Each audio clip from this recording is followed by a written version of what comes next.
Good morning students, welcome to 6th standard geography class. Previous class we studied plateaus. Today we are going to learn plains. Plains அப்படிங்கிறது ஒரு ஃப்ளாட்டான surface. இந்த ஃப்ளாட்டான surface எப்படி create ஆகிருக்கும்னா ரிவரோட ட்ரிபியூட்டரிஸை வந்து plains create பண்ணியிருக்கோம்.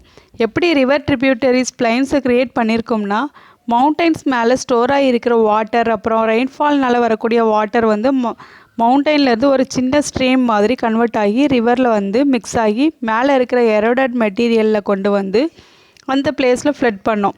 இப்படி eroded மெட்டீரியல்ஸ்லாம் இந்த பிளேஸில் store ஆகுறதுனால plains வந்து க்ரியேட் ஆகும். இதோட லென்த் வந்து 200 மீட்டர் மீன் சீ லெவலில் வந்து இருக்கும். ரொம்ப கம்மியான அளவு தான். அதே மாதிரி ரொம்ப லார்ஜ் சர்ஃபேஸில் ஒரு ஃப்ளாட்டான சர்ஃபேஸ் வந்து க்ரியேட் ஆகிருக்கும். நெக்ஸ்ட்டு பிளைன்ஸோட யூசஸ் என்னென்னு பார்க்கலாம். பிளைன்ஸ் ஃப்ளாட்டாக இருக்கிறதுனால டிரான்ஸ்போர்ட்டுக்கு வந்து யூஸ் பண்ணிக்க முடியும். இப்போ ஒரு பிளேஸ்லேருந்து இன்னொரு பிளேஸுக்கு போகணும் அப்படிங்கிறது ஒரு பிளைன் ரீஜியனில் ஈஸியாக இருக்கும். பட் அதே நம்ம மவுண்டெயின்னா அங்கே வந்து மூமெண்ட் வந்து ரொம்ப கஷ்டமாக இருக்கும். அப்புறம் பில்டிங் கன்ஸ்ட்ரக்ஷன் வந்து பிளைன்ஸில் ரொம்ப ஈஸியாக இருக்கும். பிளைன்ஸில் நிறையா மினரல் ரிச் லேண்ட் ஃபார்ம்ஸ்லாம் இருக்கும். ஸோ இந்த லேண்ட் ஃபார்மில் வந்து அக்ரிகல்ச்சரல் கிராப் வந்து ப்ரொடியூஸ் பண்ணலாம். Next land forms and the people. இதுக்கு முன்னாடி நம்ம என்னென்ன லேண்ட் ஃபார்ம்ஸ் இருக்குதுன்றதை பார்த்தோம். இப்போது அந்த லேண்ட் ஃபார்ம்ஸ்க்கும் பீப்புள்ஸ்க்கும் என்ன ரிலேஷன் இருக்குன்றதை பார்ப்போம். லேண்ட் ஃபார்ம் பீப்புளை எப்படி அஃபெக்ட் பண்ணுது அப்படிங்கிறதையும் பார்ப்போம். ஸோ இங்கே நம்ம எதெல்லாம் கம்பேர் பண்ண போகிறோன்னா மவுண்டெயின்ஸையும் பிளைன்ஸையும் கம்பேர் பண்ண போகிறோம்.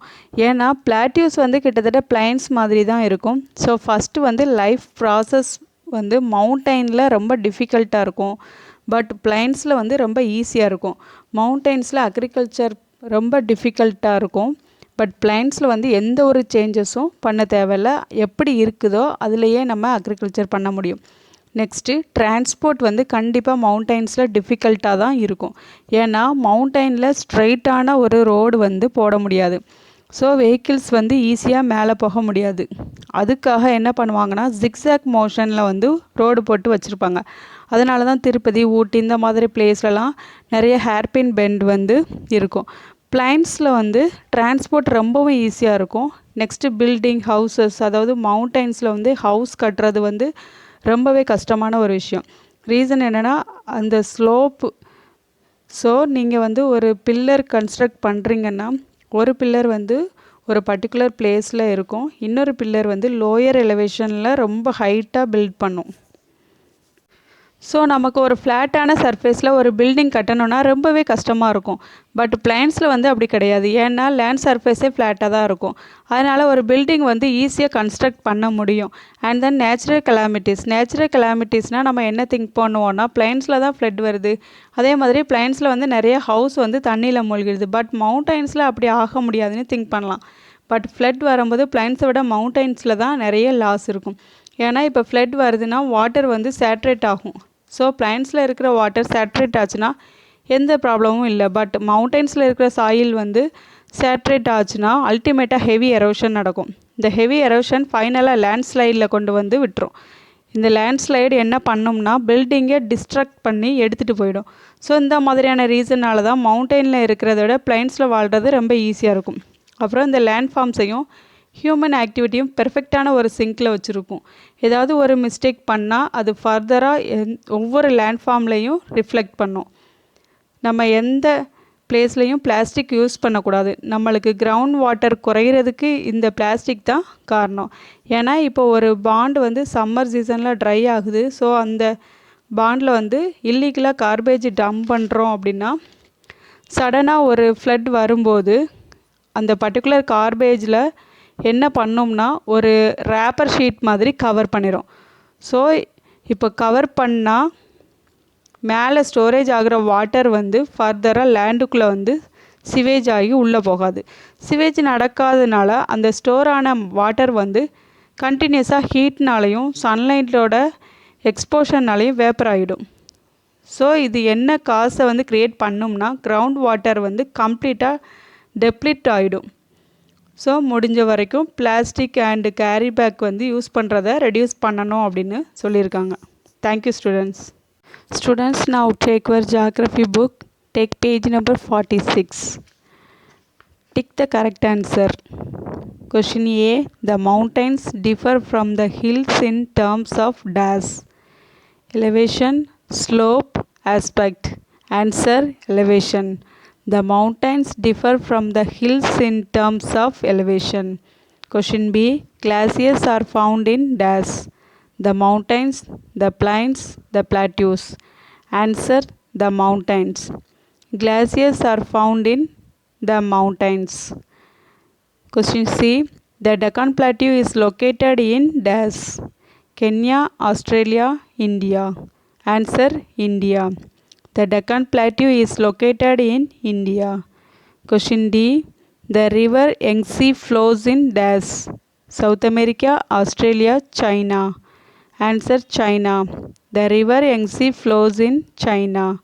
Question E. An important mountain range of Europe is dash. The Andes, the Alps, the Rockies. Answer: the Alps. An important mountain range of Europe is the Alps. Fill in the blanks. First question. A dash is an unbroken flat or a low level land. Answer: plain. A plain is an unbroken flat or a low level land. Second question. The Himalayas and the Alps are example of dash types of mountains. Answer: youngfold. The Himalayas and the Alps are examples of youngfold types of mountains. Third question. Dash areas are rich in mineral deposits. Answer: plateau. Plateau areas are rich in mineral deposit. Fourth question. The dash is a line of mountains. Answer: range. The range is a line of mountains. Fifth question. The dash areas are most productive for farming. Answer: plain.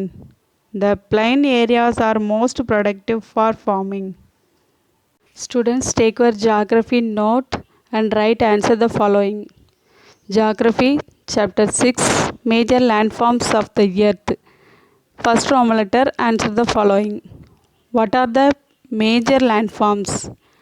Answer: according to height, there are three types of landforms: mountains, plateaus, plains. Second question. What are the different types of mountains? Answer: the mountains are of three types: fold mountains, block mountains, volcanic mountains. Third question. How are plains formed? Answer: plains are level lowlands. Most of the plains are formed by rivers. The rivers deposit their sediments of sand and silt in the plains. These form the plains. Fourth question. Why are the plains thickly populated? Answer: plains are densely populated. Fertile plains are used for agriculture. Plains are useful for settlements. Construction of transport network is easy. Plains are axis of economic development. Fifth question. Why are mountains thinly populated? Answer: life is difficult in mountains. Agriculture is limited. It is difficult to construct roads and railways on mountains. Climate is harsh on high mountains. Slopes are steep and less land is used for farming. Sixth question. How are mountains useful to man? Answer: first point. Mountains are a storehouse of water. Second point. Many rivers has their source in glaciers of mountains. Third point. Water from mountains is used for irrigation. Fourth point. The forest provide fuel, fodder, shelter and other product. Fifth point. Many sports like paragliding, hang gliding, river rafting and skiing are popular in mountains. Thank you, students.